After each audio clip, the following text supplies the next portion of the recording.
Bien, bonjour à tous pour ce 7e épisode du Barda Podcast avec Ben. Et Barda, bonjour. Et donc, comme d'habitude, aucune préparation, improvisation totale, enregistrement une seule traite. Et je dois vous avouer que c'est Barda qui fait l'ensemble de la mise en page et de la préparation en diffusion. Donc, principe habituel, je vais mettre sous le nez de Barda un livre et en gros, je l'écoute parler après. Voici la bête. Oh, Ça n'est que le premier tome. et oui.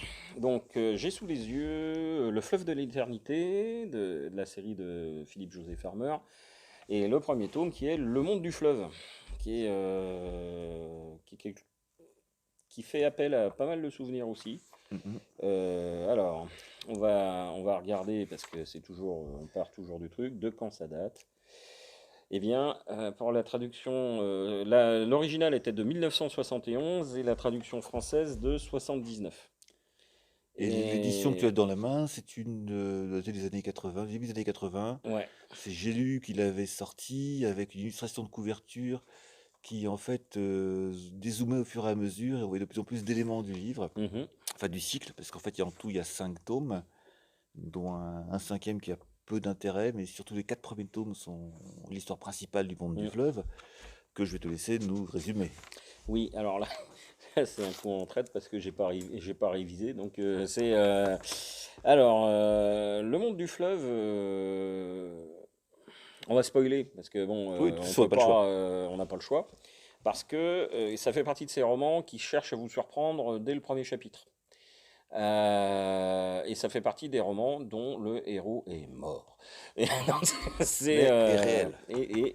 et on a c'est un roman dans lequel on croise plein de personnages historiques à des degrés divers et variés. C'est-à-dire que le héros principal, c'est Sir Richard Francis Burton. J'ai été obligé d'ouvrir pour regarder les deux prénoms parce que et, qui est un explorateur anglais La fin du du 19e. fin 19e, ouais, et etc., qui est pas qui est de Burton et c'est des expéditions enfin bon Oui. c'est des expéditions africaines, les sources du Nil, tout ça, Voilà, donc donc c'est rempli de enfin ça fait partie des voyages romantico voilà, explorateur, écrivain, explorateurs, poète, enfin tout. avec oui poète Richard Burton qui se grime en musulman pour pouvoir rentrer je sais pas où un peu comme Voilà. notre Français qui a découvert Tombouctou, mais donc ce personnage-là, qui est un personnage réel, connu, se réveille mort, Après sa mort. après sa mort. Donc il a quand même une vision où il est dans une salle où il y a plein de corps entreposés qui tourneraient en lévitation, etc. Il ne sait pas si c'est un rêve, une vision, quelque chose. Et le thème, c'est juste après, l'humanité se réveille, ils sont tous disséminés le long d'un fleuve, sur une planète où il y a un immense fleuve, et ils sont tous nus. Voilà, et c'est un immense. Enfin, ils se rendent pas compte tout de suite. Au début, Non. ils se réveillent juste sur une plage avec un fleuve à côté. Mm, Et on découvre petit à petit que le fleuve, en fait, fait toute la planète en spirale. mm. Et sur les rives immensément longues de ce fleuve se réveille toute l'humanité jusqu'à 2007 ou 2008, je sais Donc plus. tu vas croiser du Néandertal et du Du Cro-Magnon, du napoléonien, Napoléonien, des Russes, etc. Et on va César, Hitler, enfin tous ceux qui ont tous, vécu. Donc nous aussi. non, potentiellement. Potentiellement, on aurait pu être les héros. Et là, en fait, ils savent pas ce qu'ils font là. Ils savent pas si c'est chacun regarde un peu vis-à-vis au prisme de sa religion, de ses croyances. Sachant que Burton n'est pas très religieux, donc il est. Et en fait, il y a des gens qui vont prendre entre guillemets le pouvoir puisque Hmm. ben, tout va recommencer un peu. C'est-à-dire que ben, ceux qui avaient des tendances autocrates, etc., ben, Hitler, il va rester Hitler. Enfin, on ne le croise pas trop, lui. Non, mais C'est César, hein, on croise Goebbels aussi. Göring, Goebbels, non, Göring. Göring, oui. Et donc ces gens-là, ben, ils vont trouver le moyen de revenir avec du pouvoir, etc. Parce que apparemment le tri a été fait, c'est-à-dire qu'ils vont quand même se retrouver sur une zone même avec des gens de leur époque et de leur. Voilà. c'est-à-dire il y a des Occidentaux du 19e siècle quand on Burton. Mais à côté, c'est tout à fait Et différent. puis il y a un Néandertal, un Arabe du 2e siècle, etc. Et à côté, c'est autre chose, c'est des Russes du 14e, etc., etc. Exactement. Et ils découvrent plusieurs choses. La première chose, c'est que ils vont être nourris et vêtus Ouais. grâce à des machines qui ressemblent à des champignons dans lesquels ils mettent chacun leur petit seau, Mm, qui va très vite s'appeler un Graal dans l'histoire. mm. Et tous les jours, 2 fois par jour, il y a une grosse décharge électrique et le seau se réveille plein de matière, donc à manger, de quoi se nourrir, Quoi quoi s'habiller? s'habiller. Puis il faut une autre découverte un peu après, c'est qu'ils meurent plus. C'est-à-dire qu'ils peuvent mourir, mais ils se réveillent. Ils vont être, euh, ils vont être transportés à un autre endroit. Donc, Et Burton, lui, il va être au départ, il va prendre comme objectif de retrouver sa femme, voilà. qui était décédée avant lui. Et lui, son truc, c'est, il veut absolument retrouver sa femme. Donc, il va parcourir le monde, ce monde du fleuve, et on va le suivre pendant Voilà. son parcours du monde du fleuve, et il va croiser des gens, faire des découvertes, etc. Et jusqu'à attendre d'essayer de retrouver sa femme. Et à un moment donné, donc, il utilise la voie rapide, qui est de se suicider en permanence pour Voilà. être envoyé à différents endroits beaucoup plus vite et pour pouvoir parcourir beaucoup plus de Et chemin. on suit aussi quelques autres personnages qui se sont mis dans la tête, certains de remonter le fleuve. Mm, Donc il y a un certain Samuel Clemens mm. qui se lance dans la construction d'un bateau à roues. Et Et ça, c'est dans le deuxième tome. Et ça, ça commence dans le deuxième tome, ça fait rappel, parce que Samuel Clemens, c'est Mark Twain. Mark Twain. Et donc il décide de remonter le fleuve à bord d'un bateau, À Aube, bien à sûr. roue à aube. Et donc pour cela, il faut trouver du métal, il faut trouver ceci, il faut trouver cela, etc. Mm. Et il construit, grâce à un viking, il localise une source de fer. Bref, il commence à construire un bateau, puis un deuxième, puis un dirigeable pour aller jusqu'au bout du fleuve. Là, on va pas tout spoiler. Mais donc plusieurs entités se mettent à remonter le fleuve. Je crois que il y a le prince Jean, le Oui. frère maudit de Richard Cœur de Lion qui est là aussi. Et donc tous ces gens-là remontent le fleuve pour essayer déjà de comprendre. Alors c'est un peu Ils font des alliances, ils se trahissent. Enfin voilà. bon, c'est assez rigolo, En quoi. fait, normalement, ils auraient dû rester en place, parce qu'on découvre petit à petit qu'ils ont été mis là par des gens, peu importe lesquels, vous verrez en lisant le livre, et qu'ils auraient très bien pu rester peinards, chacun dans son petit lopin de terre, À manger tous les à jours. manger tous les jours, rien de spécial à faire. Eh ben non, l'homme étant l'homme, L'homme est il va se curieux. lancer dans une quête, alors qui est le sens de la vie, la quête de sens de cette existence-là, mais ça rejoint la quête de sens de n'importe quelle existence, et ils vont remonter le fleuve. Alors c'est très long, très compliqué, parce que ce fleuve, il est très très très long, c'est une spirale à la taille d'une planète, et ben ils vont trouver une partie de réponse petit à petit, puis bon, on va pas tout dire, il y aura des trahisons, il y aura des faux semblants, des intrus. Mais c'est quand même intéressant à parcourir. Enfin, le chemin est bien réalisé. Farmer, il a quand même un style qui est sympa à lire. Faut dire que Il, c'est il très est bien très c'est très documenté. bien traduit surtout. Oui, Dans le sens où le oui. Farmer, qui est quelqu'un qui se lit très bien en anglais, se lit très bien aussi dans cette série-là. Je sais plus qui est le traducteur, mais vraiment pour une fois, la traduction est vraiment très bonne et on déroule l'ensemble du livre enfin des 4 livres Mm. jusqu'au bout.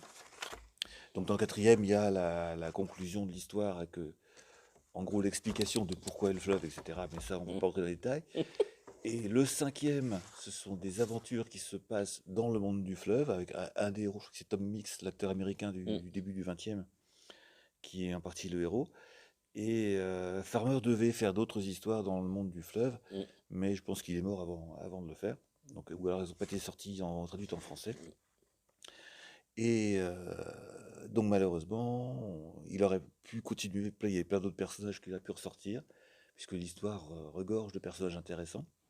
Puis le thème, il peut se répéter en permanence, puisque on part du début, ou comme il meurt plus, tu peux faire revivre n'importe quel personnage historique, etc. Donc il avait un début d'histoire qui était tellement ouvert, Mm, mm. il pouvait en faire X tomes. L'intérêt aussi que j'ai trouvé dans le monde du fleuve, c'est que tu peux faire découvrir du fantastique. Enfin, c'est un- c'est vrai que c'est limite entre SF et fantastique. La base est science-fiction, mais tu l'oublies très vite, puisque ça peut rester du fantastique, parce que c'est du post-apo, ça serait du post-apocalyptique de notre côté, puisqu'on se retrouve tout nu au sein d'un monde. Et Voilà, sans technologie à disposition. mais sans pouvoir mourir. Et en fait, c'est pour faire découvrir le thème ou cette façon d'écrire à des gens qui sont pas forcément ouverts à de la SF au départ ou à des vaisseaux spatials, etc. C'est un bon moyen parce qu'on va retrouver une situation de départ voilà, qui est totalement SF, un traitement qui est plus roman d'aventure, etc. Et avec des personnages historiques que la majeure partie des gens connaissent. Enfin, bon, Burton, ça fait longtemps que les gens ont un peu oublié qui c'était, mais avec Wikipédia, c'est vite fait de retrouver qui est qui. Hein. Oui, ça Et évite puis beaucoup Néron, d'écrire les personnages ou de donner Néron, leur background. Göring, etc. Bon, On on le a. connaît déjà. Et donc certains de ces personnages historiques-là vont subir au cours de l'histoire des mutations assez amusantes, avec Göring qui devient pacifiste, il me semble, ou Oui, qui font d'une église, mais bon, on va pas mais bon, rentrer on se dans le demande détail. sans arrêt jusqu'à quel moment il va trahir tout le monde. Et Voilà. c'est. Mais sachez quand même que les hommes sur ce monde qui devraient être parfaitement pacifiques et Parce qu'au départ, il n'y a pas réussiront, d'armes, il n'y a rien. réussiront bien sûr à mettre en place la technologie nécessaire pour s'étriper les uns les Oui, autres. pour se foutre sur la gueule, qui est leur passion Donc commune.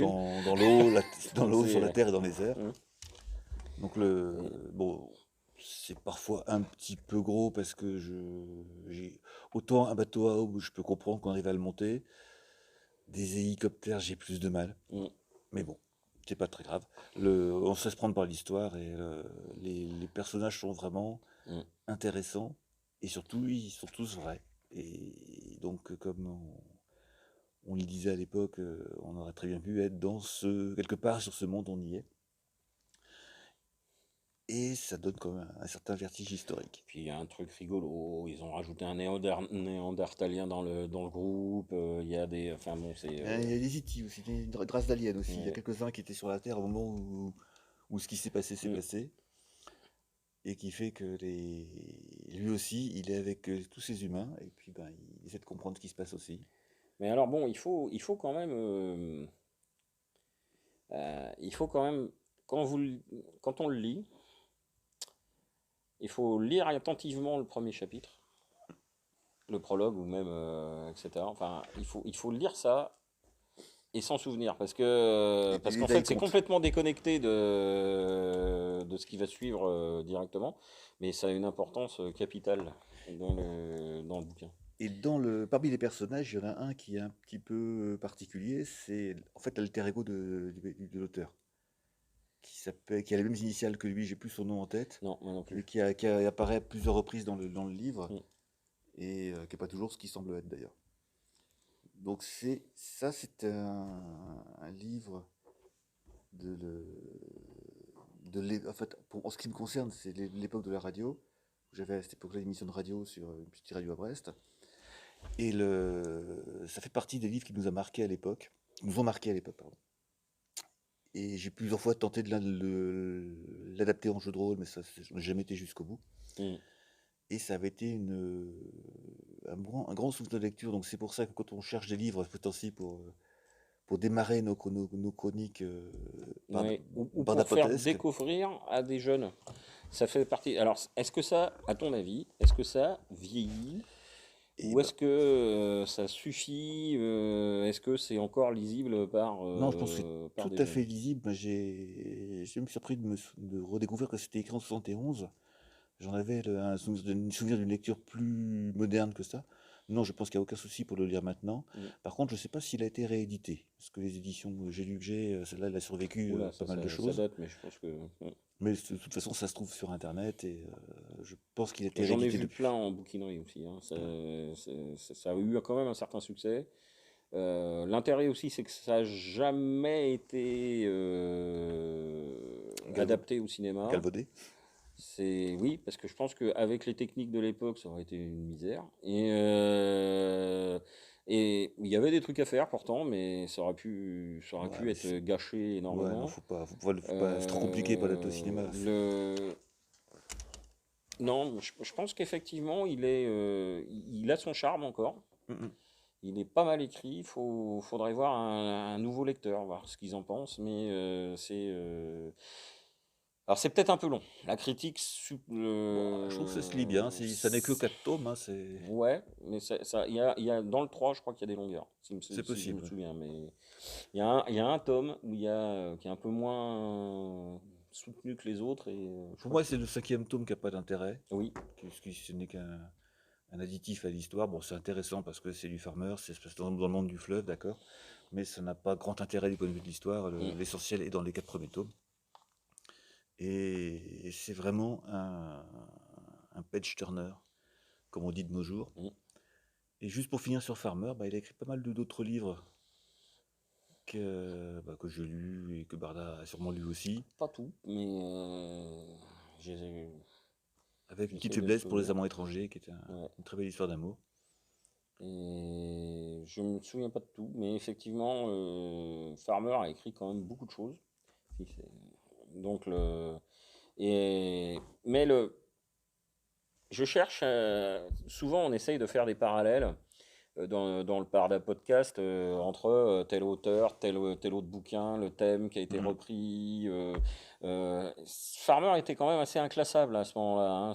On peut pas c'est pas du space opéra, c'est pas du catastrophisme. C'est vraiment le truc totalement inclassable, un peu météoritique. Mhm. Et j'essaye de me dire. Je pense qu'il y en a quelques-uns qui ont un peu chippé l'idée, mais comme ils- ça avait été bien essoré avant, donc ils n'ont pas pu. Euh, Il n'y a personne qui a refait un truc où on se réveille, on est tout nu et on sait pas où on est. Non, Enfin, mais ça ressemble souvent. Parce que c'est un peu l'inverse de ce qu'on disait sur Van Vogt, où Van Vogt, c'est le héros est amnésique. Alors, il est amnésique, donc il se souvient de rien. Donc, en fait, le lecteur découvre le monde du héros en même temps que le héros. Et là, c'est l'inverse. Les héros se souviennent de tout, de leur vie. Ils sont simplement placés dans un environnement qui est censé être leur paradis, enfer, Valhalla, enfin voilà, on met les guillemets partout. Et en que fait, non, tout pourrait y se ressembler en plus. c'est. Oui, mais c'est pas ça, on est sur un monde avec un fleuve. Et c'est ça qui était attirant.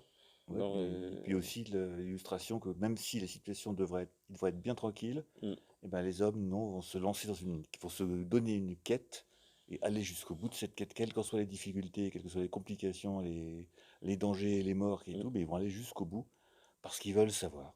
Et c'est un petit peu le message de l'ensemble du livre, c'est que bah, les hommes veulent savoir où ils en sont, où ils vont, Pourquoi ils sont qu'est-ce là, qu'il y a derrière la montagne. qui est caché, Voilà. qu'est-ce qu'on nous Et ils cache. continueront, quels Mm. que soient les risques, les difficultés, le coût de tout ça. Et est-ce que les gens, les anciens héros historiques continuent d'être celui qui était un tyran, il continue d'être un tyran, ou il essaye de changer quand même, Ouais, etc. Tout ça, c'est des questions, c'est rigolo.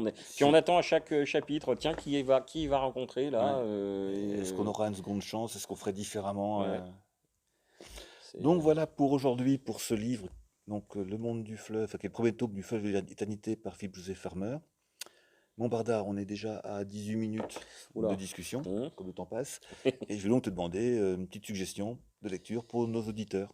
Alors, la petite suggestion de lecture, je vais repartir sur du classique. Donc moi, c'est soit Ubik, mais je sais plus si je l'ai déjà ou pas. Je crois pas. Donc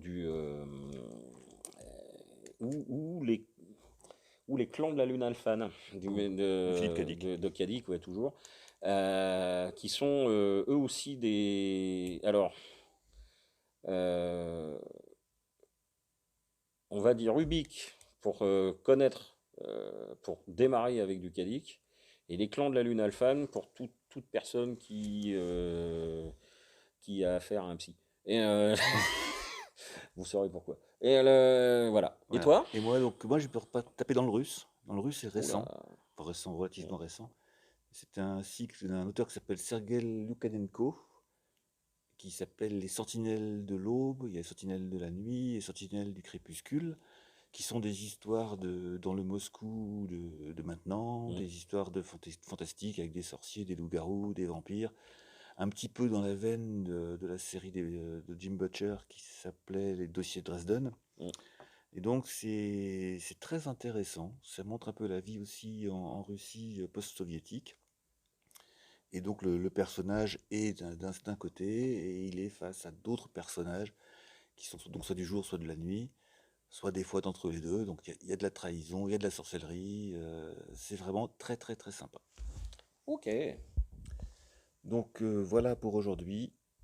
Nous vous souhaitons une bonne continuation. Nous remercions nos différents auditeurs parce qu'on en a bien plus que ce qu'on pensait. Donc merci et au revoir à tous. Au revoir.